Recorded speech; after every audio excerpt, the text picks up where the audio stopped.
if you're a business owner, remember these things. I'm reading the book Influencer, and there's the section on rewarding people, or trying to use incentives for motivation. Frequently, employers get it wrong.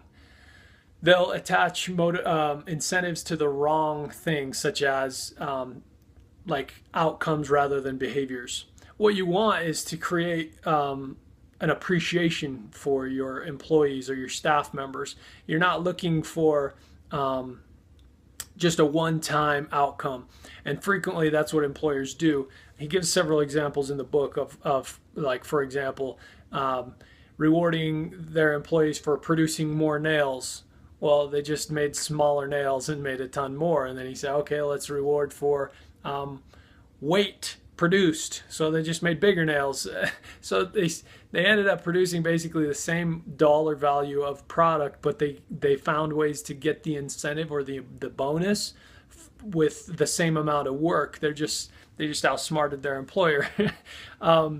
Or for example, a man who wants his daughter to enjoy the reading the way that he and his wife do, and so he starts paying her $5 for every book she reads. Well, she takes the money and buys video games for her gaming system.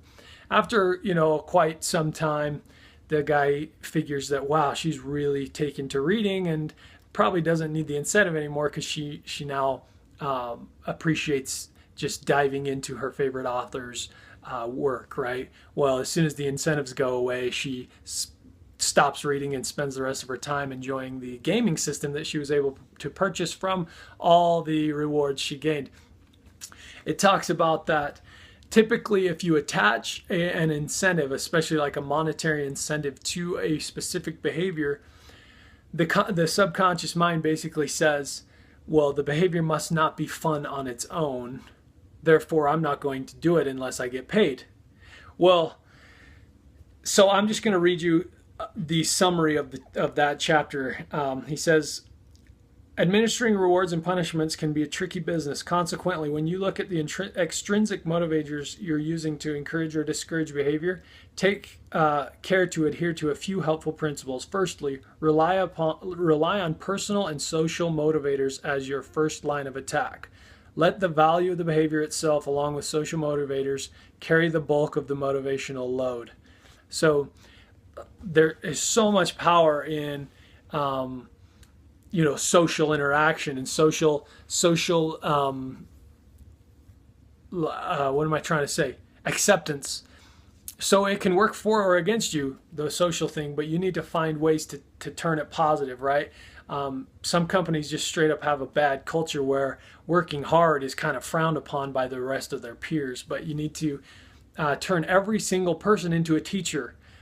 Get them on your side and explain to them how you need their help to influence others.